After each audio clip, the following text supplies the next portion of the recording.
Hello, everyone, and welcome in. Welcome in. I am Coach Sherri, and this is Real Talk with Coach Sherri, my podcast.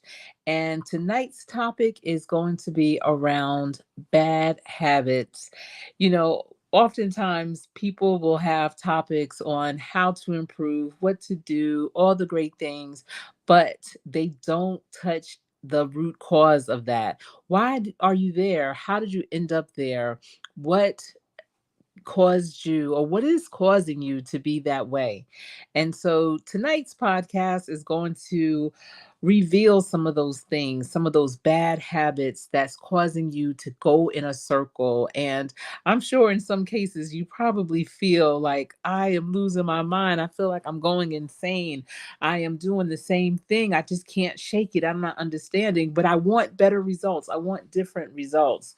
And it's becoming very challenging. And that's because you haven't gone into the root cause to figure out what's making you do that. I know it's been a while since I've been on live. I see Sassy is in the building. Hello to you. Thanks for tuning in. Great to see you. It was good to see you last night too at Jill's Comfort Zone. I've been enjoying her Sunday lives, and just seeing her evolve. I've been rocking with Jill for a few years now, and it's always good to see content creators hanging in there and doing what they love and just sharing great content. But thank you, Sassy, for being here. I appreciate you. And you know what? It's interesting because you can do long form videos, you can do pre-records, lives, and each type of video, shorts as well, each type of video hits different. I know for me, it's a lot easier just to jump on, do a pre-record, and then upload. So coming on live, I always want to make sure that you walk away with something of value. So I hope you have your pen and paper ready for this evening's topic. And you might be watching this in the morning. So good morning, good afternoon, good evening, wherever you are, welcome in. And before I begin, I need to definitely give an RIP to Tito Jackson. I woke up this morning to the news that he passed away yesterday. Apparently, he was driving and had a heart attack or had something happen behind the wheel. And, the Jackson Five were very special to me. They're a little bit, just slightly above me in age, but I grew up listening to the Jackson Five, listening to the Jacksons, listening to Michael, of course. But everyone always had their favorite Jackson. And for me, my favorite Jackson was Tito. And, I liked Tito for many reasons. But for one, it wasn't much competition when it came to liking Tito. Everyone loved Michael, of course. They loved Marlon, Jermaine, Randy, you know. But I always had a fondness in my heart to Tito. And I love Tito had his own swag, his own flair, his own style with his hat.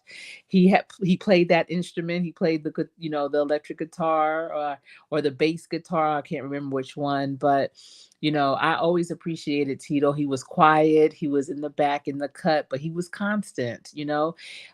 Their father, Joe Jackson, as hard as he was, well, the aftermath, everyone's talking about how he was and everything. He definitely instilled great habits, work ethics in his sons. And, what was so interesting, YouTube is very, very intuitive. And I don't know if I prefer that or not. It's kind of, I don't know. It's interesting, let's say. So yesterday during the day, I was looking at some live concerts. They were live at some point, but of course they were pre-recorded. And they were outdoor concerts, and it was old school concerts. It was the OJs. And some of you may recall a few months ago, I was like, man, I would love to see the OJs in person.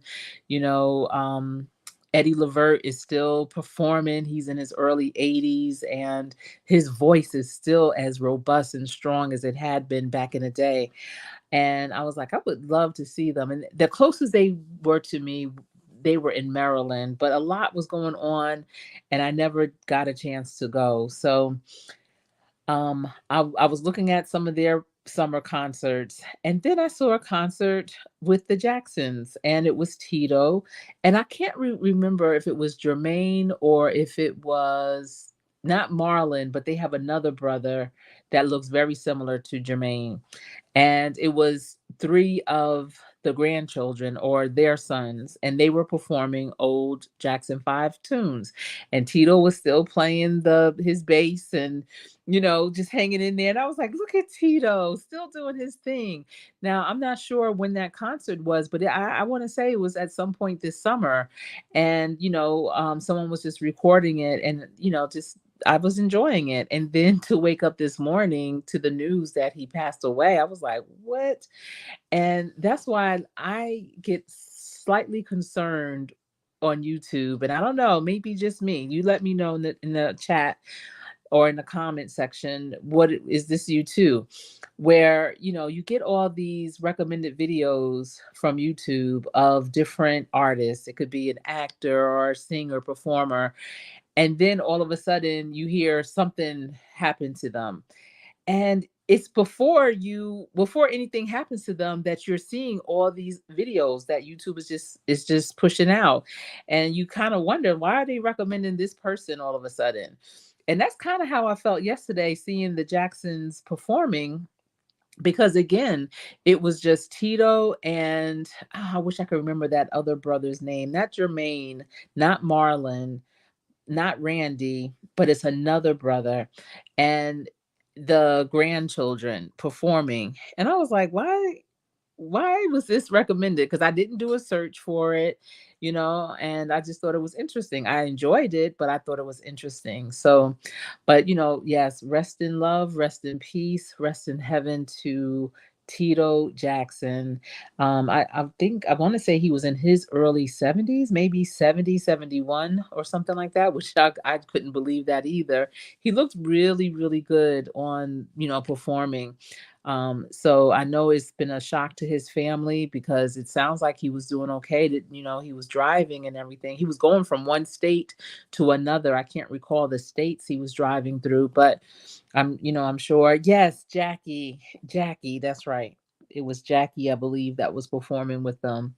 Um, and even a long-term illness, I always feel like you're never ready. It's all sudden when a loved one dies. And I'm sure that the family is grieving. I just hope they find peace and solace in the memories, the fond memories that they have and have had with him. Yes, and Tito was 70 years young. So I know that life is very fleeting, and that's another reason why we all have to make that powerful impact and be our best and do our best, so that the legacy we leave will be fond memories for others, and hopefully we're blazing a trail that others will also come down because of us. And one of the things that can keep us from maybe not achieving that goal of leaving that legacy and doing our best would be our bad habits. I mean, we always talk about the good habits that we're trying to do. Oh, we want to, change the way we do this or that, but we don't always go deep dive into what caused those bad habits. Why are we doing those? What's going on? What are those bad habits keeping us from? And so I don't know about you, but I know for me, I still have a few bad habits. Everyone is a work in progress, but the difference is I understand what they are, and I do work on them daily.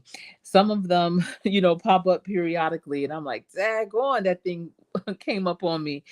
And I always try to take note of that, and think about how I will or would have done that differently.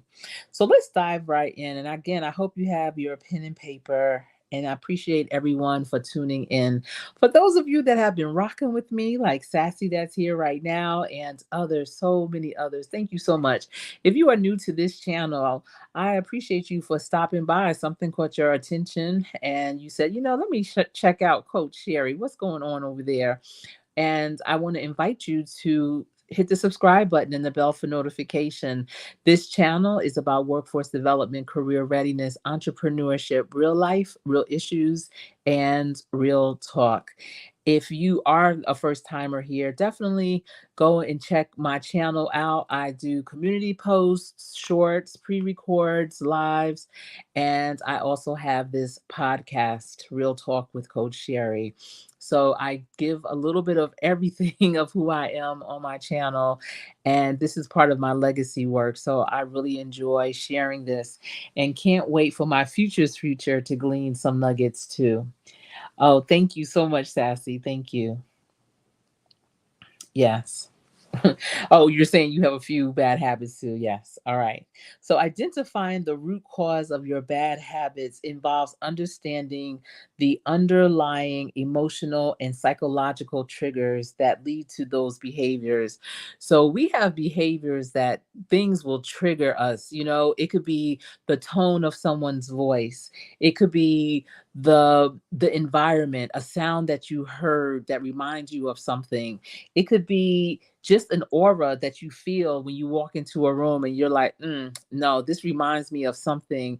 And it can make you go left or right.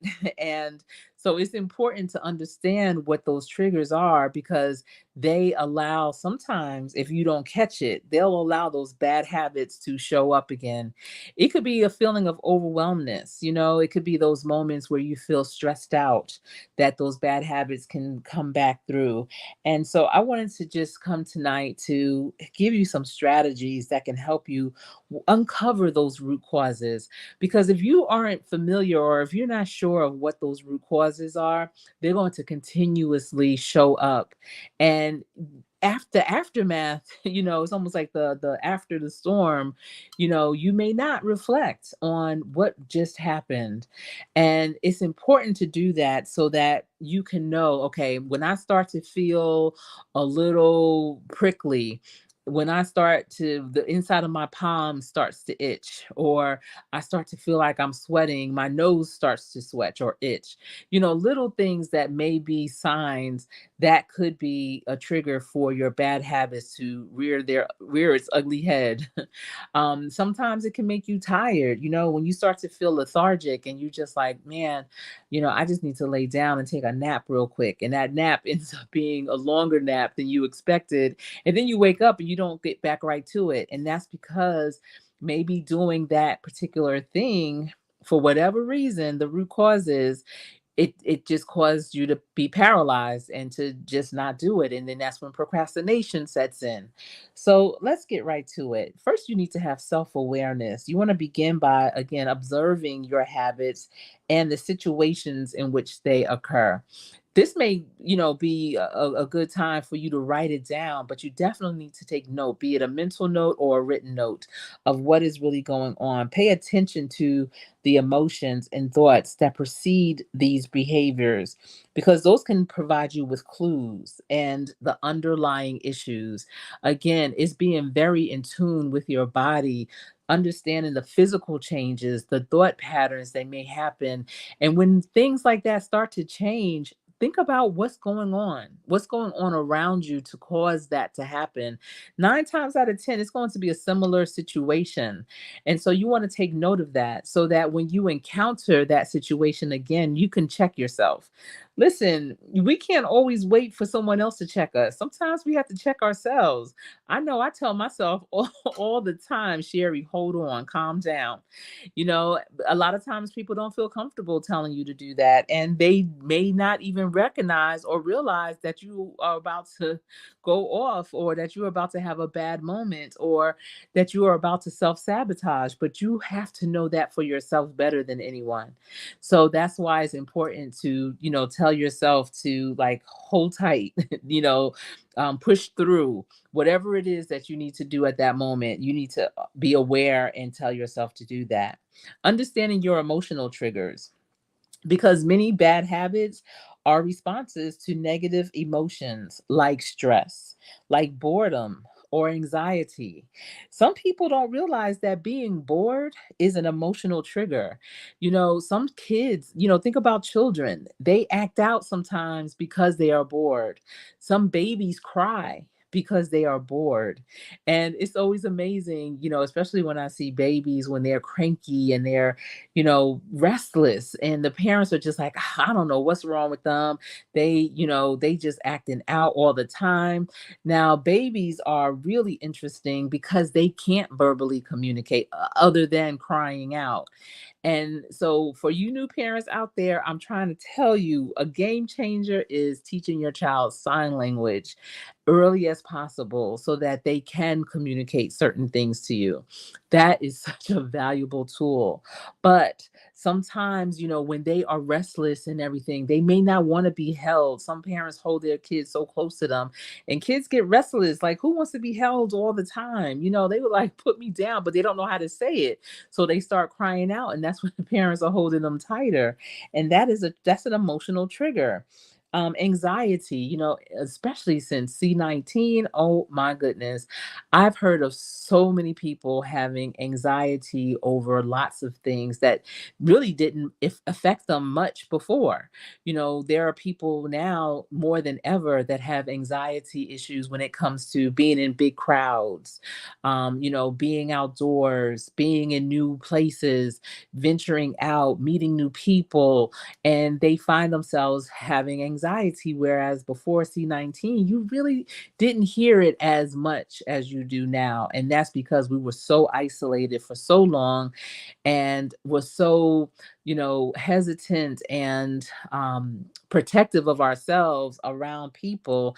And so now that things are opened up, we are, a little more fearful about that and have a little more anxious about those times when we're in situations when there's a lot of people. So, definitely, you want to understand your emotional triggers. And Sassy is saying, I'm one of them. I'm getting help. Okay. You're one with the anxiety. And it's good that you're getting help if that's okay. Yes. If that is one of your triggers, is that emotional trigger of anxiety, it's so good that you are getting help. I know there are a lot of mechanisms that therapists, counselors can help you through, even a coach, can help you through with some strategies on how to refocus and how to, kind of not allow the things around you to overcome you in certain situations. So I'm glad to hear that you are seeking assistance with that. So definitely you want to identify those emotional triggers to help you understand why you engage in certain habits. Yes, and emotional trauma too. And some things, some people think, oh, I'm the only one. This is only me. But some things are hereditary, and you don't even realize as a parent or as an elder or someone that's impactful in a young person's life, some of your triggers, some of your fears, some of your anxieties of life can be hereditary. It can be passed on, and some of it is like almost through your DNA, where it's something that everybody in your family deals with, and it becomes just part of how y'all move. And you can always break those cycles. I mean, there are a lot of bad habits, unfortunately, that many families deal with, that if the cycle's not broken, if that one person, all it takes is one person to see that this is not right, we can be better and do better than this. And if it takes that one person, and when that one person stands up and says enough is enough, then those habits can be changed. Those bad habits can turn into good habits, and you can change the whole direction of your whole entire generation, your whole family. And that's a gift that you will be giving them, because some of those generational habits really are, they hold you hostage. It's one of those, well, nobody makes it out of here. Everybody in the family is like this. This is just how it is for us. That's for them over there. And it's not. Great things are for everyone. You just have to put yourself out there and in place. Yes, you said yours is hereditary. And it's good that you've identified that. I had a client before, and she had emotional trauma that was back. I mean, she actually went and had, I forget what the person was called that she found assistance with, but they were able to track it back to slavery times. It was unbelievable. And she actually wrote a book about it, and that book broke the chain. Yeah, a lot of family members were very upset with her for putting it all out there like that. I mean, extremely upset. They were upset, but they never denied it. That's the thing. They was just mad that she put their business out there, but she had to. That's how she cleansed herself. And I'm finding it's interesting. I'm finding on YouTube, there's people out here that are denouncing things and stating things for the whole entire world. And you can look at a book as being the same thing. Oh, well, she wrote a book, the whole world has the opportunity to read it. Yes, but I don't know. I feel like, what did people do before YouTube? You put so much out here, but what did people do before that? They surely didn't come on YouTube. There wasn't a platform. So, just be mindful of how you handle it. There's many ways that you can handle and get and overcome. So just look at different ways that you can do that. The next one is coping mechanisms, and that's where bad habits often serve as coping mechanisms for deeper issues such as unresolved emotional pain or a need for comfort. And understanding what you gain from that habit can reveal its root cause. So, what are you coping from? How do you cope? Some people cope with food, some people cope with binge watching TV or shows, some people cope with working out, believe it or not. They just in their endorphins just keep them going. There's a lot of different things, but you have to understand, what's the deeper issue. Why do you feel so inclined to do that over and beyond? You're going a little overboard with that.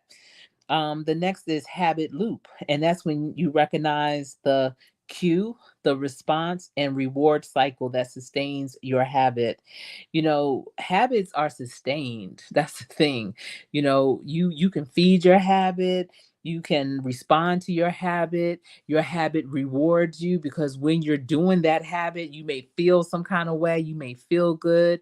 Just like, like I said, some people are excessive with what they do with their habits. It could be eating, it could be working out, it could be talking, it could be watching television, it could be a lot of things. And that's their reward, and it's a cycle. It keeps going. They get emotionally triggered or stressed out, and they go right to that habit, so that that's the response to that trigger. And then the reward is at the end. But then at the real end, when you look back and say, if your habit is to binge watch television all the time, you wasted a lot of time. And sometimes it could be discouraging when you look up and you're like, dang, the whole day is over. I can't believe all I did was this. Or, you may have food and you are emotionally triggered by something, and the food is your comfort, and that's your cue. And so you respond by eating, and then you look up and you ate the whole cake, and you were only really going for one slice. And then you look up and like, oh my goodness, I can't believe I did that. And there's nothing you could do because it's all gone. And you're like, oh my goodness. So, just being mindful of those things. Yes, somebody has to break the chain. And why not you? Why not? Dare to be the leader in that moment. The person that breaks the chain in a family, especially hereditary issues, and habits, it doesn't have to be the elder all the time. Sometimes it's the one who's most woke. Sometimes it's the one that has the most self-awareness. So why not you? Yes, food was your coping mechanism. That's a lot of people, especially in America. We have so much access to all different types of foods, and unfortunately, not the best foods. And, just that grab and go type of thing is not serving us in a good way. I see Nancy Perrin Ministries is in the building. Hello to you. Thank you for being here. I appreciate it. It's great to see you. Thanks for the support. Yes, been there many times. Yes, thank you, Nancy. Thank you. Yes, so definitely the coping mechanism, understanding what are you coping and why are you coping with that? so go deeper with it. Try not to be, especially when it comes to your emotions, when it comes to habits, and especially if you're trying to make a change in your life around your habits. Don't stay surface, don't be shallow with it. Go deep down to the root cause of the why. The next is the habit loop, and that's recognizing the cue. Oh, we just talked about that. Professional help. So, if self exploration is challenging, and for many people it is, it's hard to see yourself sometimes. And that's why I love 360 evaluations where, you may have worked with someone, you may have been in the presence of someone, just people have been around you when you've worked on projects or whatever the case may be, and you ask for an evaluation. It could be a friend, it could be a family member, and you're asking them for a 360 evaluation of how do you show up as a friend, as a family member, as a colleague, as a business partner. How do you show up as a coach, as a counselor, as a therapist? Those evaluations. And so you want to seek that professional help to get that other perspective, to see how you show up from someone else's lens. Because oftentimes we know there's a problem, but we just are so far in the weeds, in the woods, we can't see the trees. And, we have to have those people that are looking at our trees and not so much the forest. And or is it the forest for the trees? I forget which way it is, but seeking help is a real thing. Many companies now have programs where you can get some free sessions. There's I know, what is it, Oprah? It was interesting because Oprah Winfrey said she's never had a therapist because she's had so many on her show. And so basically, she would utilize them and their knowledge for things that, were aligned with what's going on in her life. And that's how she was able to get better and do better. Thank you, Nancy, again. Yeah. And so, that's how you have to look at it too. It can't always be your best friend. It can't always be your partner. Try and have it someone that's even further out than that, just a little bit. A best friend can give you some tips on what they see if they're honest. If your best friend is a yes person that is always so agreeable with you, and you know that they just aren't comfortable with giving you an honest, giving you that honest feedback, then definitely seek out another friend, to give you the feedback that you desire. And sometimes people don't give honest feedback because they don't know how to receive it themselves. So you should be able to recognize that, in the people that are in your circle. But a therapist, professional help, a counselor, a coach can help guide you in identifying and addressing your underlying issues. So before you move forward, you definitely have to address your underlying issues, and show and determine, like, what, this is not serving me for where I'm at in my life right now or where I need to go in my life. Maybe that issue was serving me back then because maybe where you're leaving was a fight or flight situation and you had to jump off for whatever reason to survive. But if you're in a different place, that same behavior is not going to support you. So you have to do things different. Every level of your life, you have to level up. But you can't just level up without addressing and cleaning up what you're leaving behind. That's like putting band-aids on top of the wound. And it's like, okay, it's covered. You know what? It has a lot of cushion. I put some extra cotton underneath that band-aid this time, so I don't really feel it. So I'm good. So yeah, let's go on. Where are we going? I can go.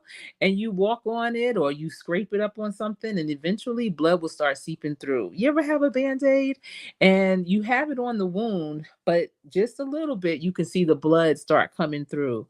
Well, that's what happens when you don't fully let it heal and understand, like, really what's going on. Why am I still bleeding? Why isn't this wound healing? So you need to heal before you can move on.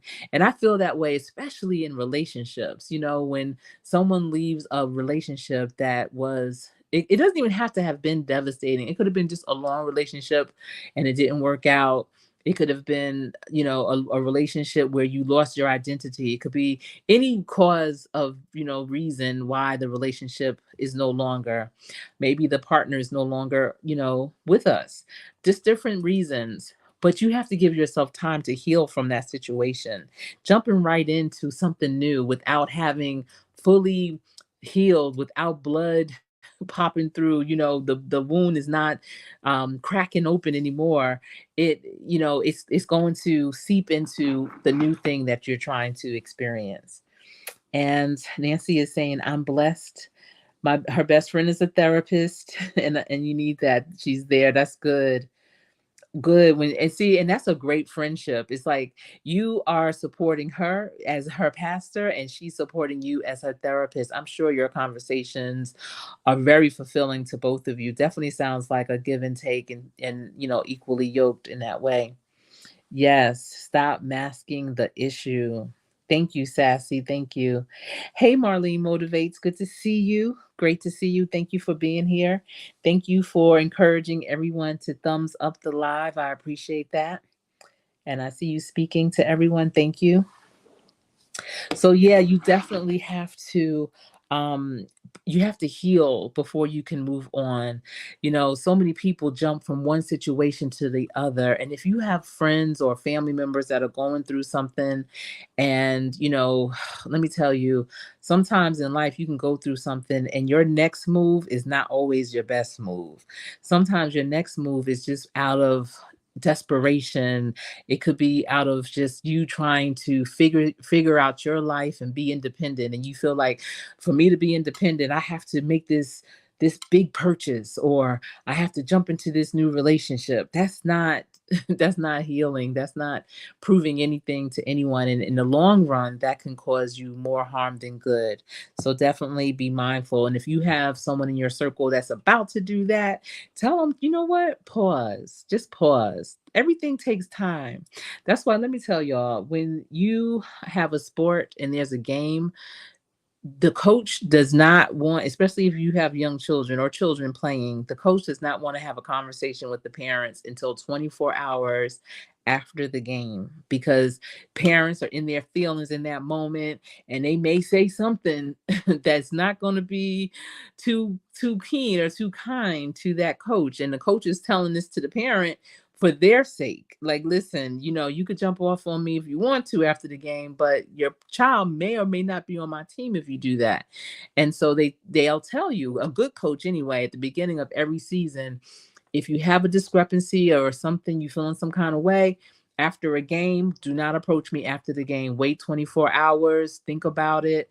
And then, the next day, I'll, sit down and have that conversation with you, but don't approach me right after. Yeah. And that's how you should be with things in your life. You want to give it some time. Don't be so hasty and just, jump at the next best thing, because it may not be the next best thing. It may be the next worst thing. Yes, everything takes time. Definitely. Glad to see everyone is speaking. All right.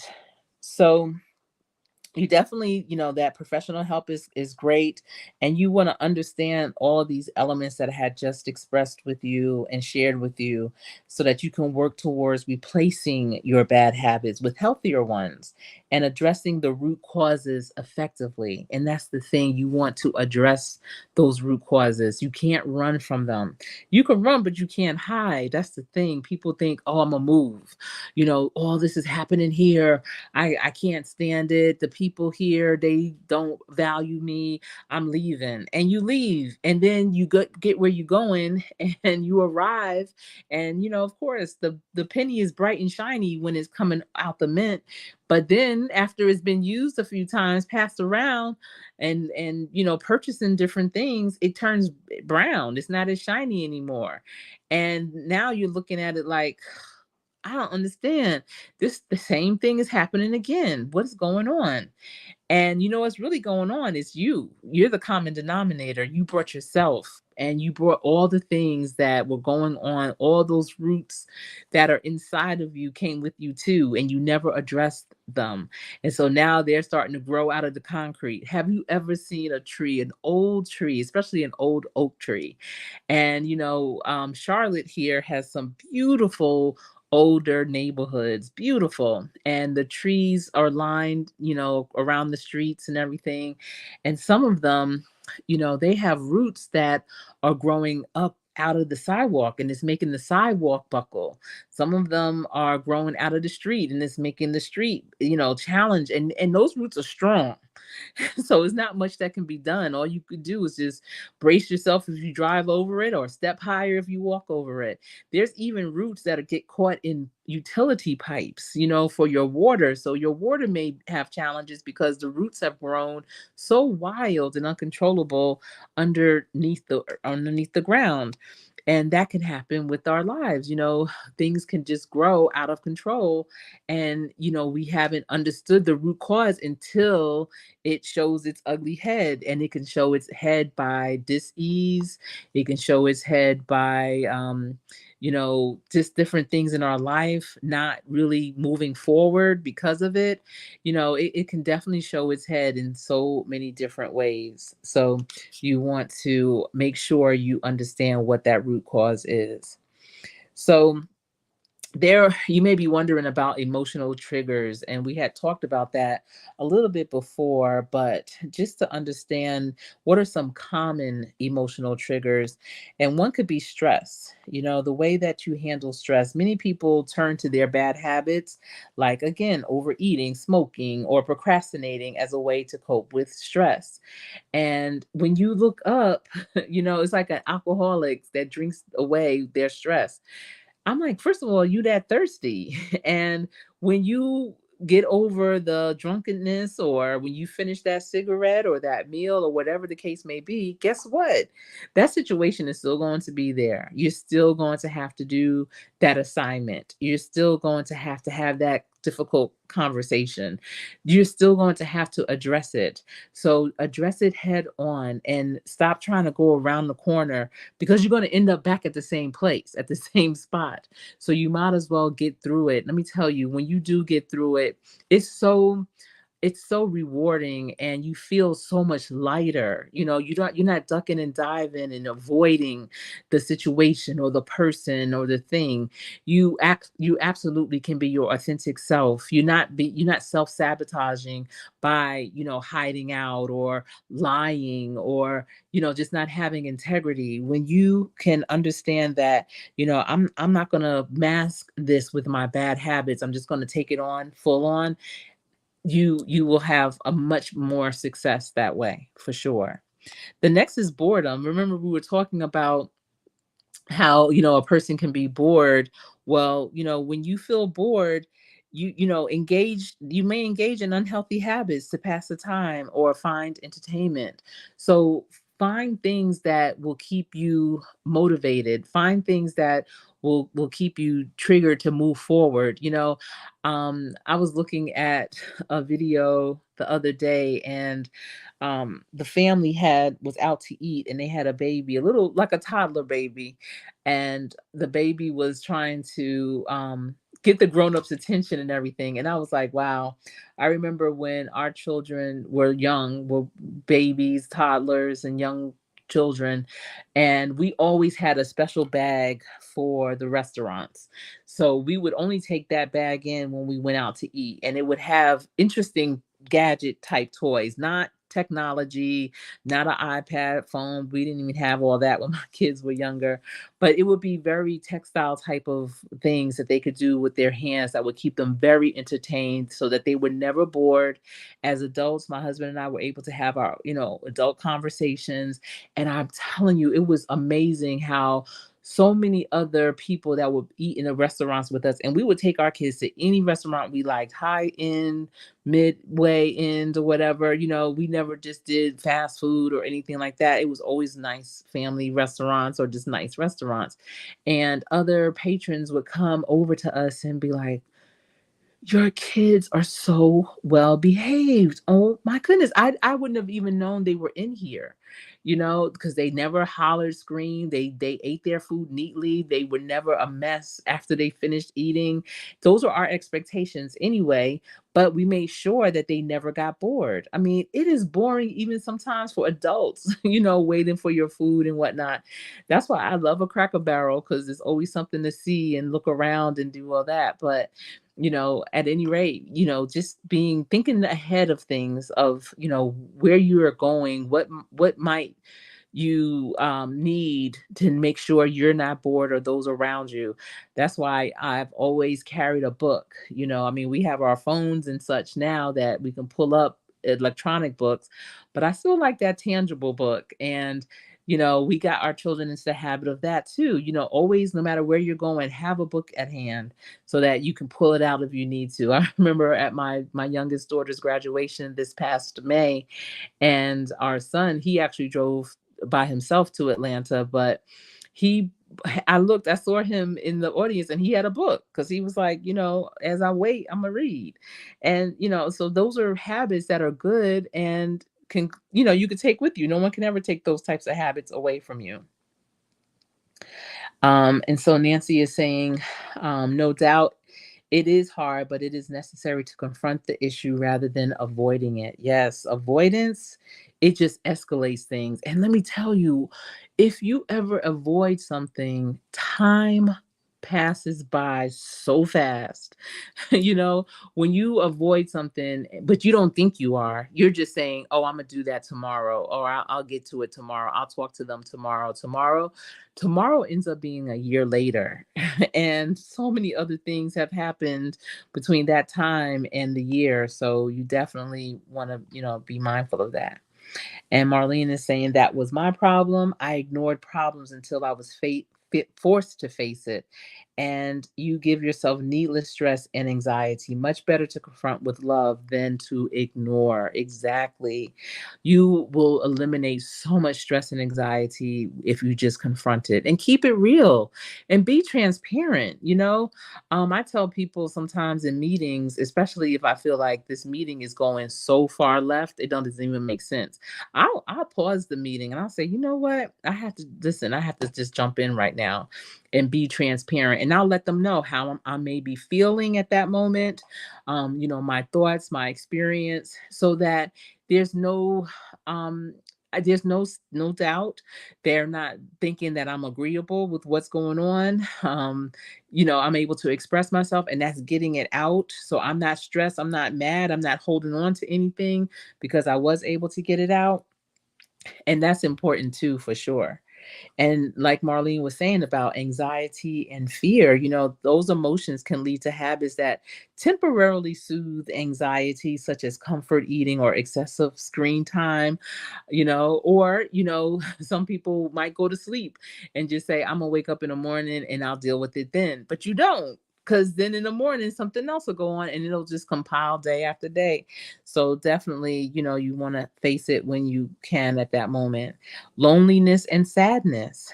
Some people, the emotional states like loneliness or sadness can drive behaviors, again, such as binge watching TV or consuming comfort foods. And I'm talking about foods now because, the holidays are upon us, and a lot of us have lost loved ones. And the holidays is usually a lot of times some of the toughest moments, throughout the year, when that seat at the dinner table is empty.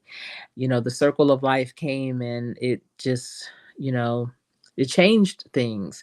And so, tap into that. If you are feeling like, I really miss such and such, mom, I really miss dad, auntie, uncle, brother, sister, child, whatever the case may be, tap into that emotion, but don't feed into it by eating too much during the holidays or not eating at all. It could be the opposite, so be mindful of why you're feeling so depressed, so stressed. And some people, they know, but they still feed into that, but you want to try and do something different because that's going to develop a bad habit.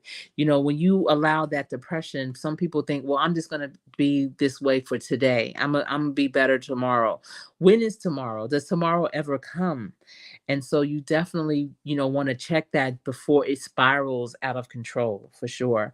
I'm not saying not to give yourself grace. Absolutely. I understand, trust, having lost many loved ones. And, but you have to know the circle of life is real. And I've been saying this since high school.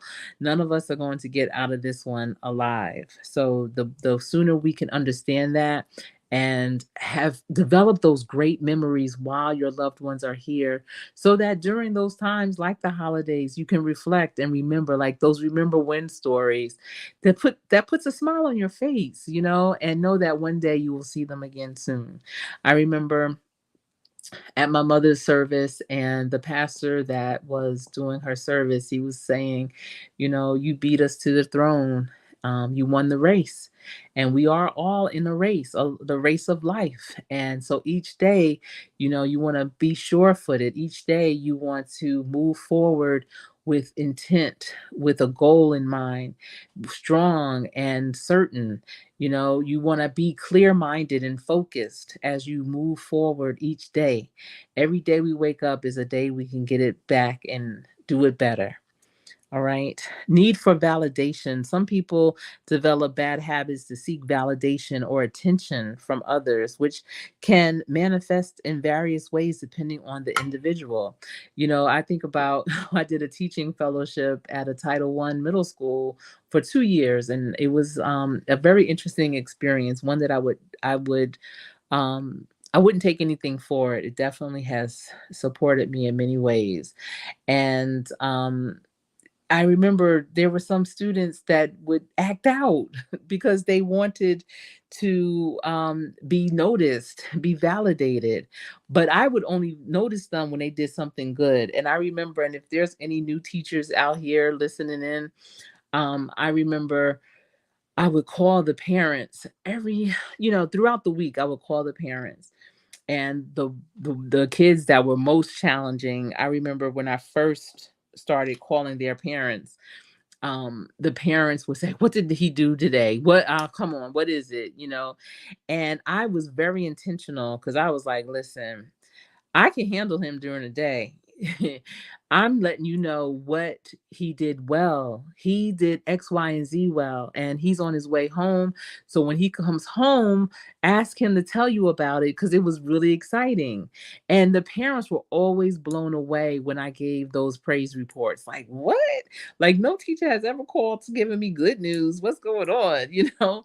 And I always thought that was like a good thing. My kids were around the same age. I did my teaching fellowship right soon after, maybe a year, no, like 2 or 3 years after my mother passed away. I was, doing in a new phase of my life. And I'm telling you, my mother's being her caregiver definitely changed me for sure. Um, but at any rate, I would say, because I know for me as a parent, I wouldn't want all the calls coming from the school to be bad news. So I would, be intentional with giving them that good news. And let me tell you, and this is again for the new teachers out there, when you um, get the buy-in from the parent by providing them with that type of good news, you have the strongest support you could ever imagine. um whatever I needed, those parents were right there. um Whatever redirection I needed them to do at home, they did it without saying, "Is it me? It's not their child." They knew, when it came to me in my class, if I said it, it probably happened that way. And so it was a great partnership, and that's what I look at, with teachers. It's a partnership. When our children were younger, and you go to back to school night to meet to meet the teachers for the first time, my husband and I would always tell our children's teachers, "You are part of our team now. This year, no matter what in the future, when we look back to this year, you will be an integral part in our children's lives. So you are part of our team. So we are here to support, and we hope you are here to support us. This is what we want for our children, nothing but the best. And we would have those real conversations with them, and it always ended up to be a wonderful year. They had great, great years going to school. So I say all that to say is that that need for validation, let it be for good things. Don't use your body up, don't use your mind up, your soul, your emotions up to be and get to feel validated. Do it for the good. Use it all for good. All right. Let's see. Marlene is saying transparency, yes. But there are some you can't be that way with them because they lack compassion and accountability.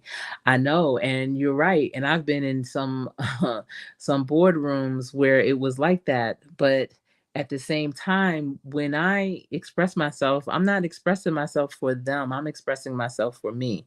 Like I have to get that out for me. Whether they receive it or not, I can't control what they do, with themselves and how they show up. But at least on record, it's known like how I am and what my intents are. So you're absolutely right though. There's some people that just they just see through you. They're like they have no soul or something. It's incredible.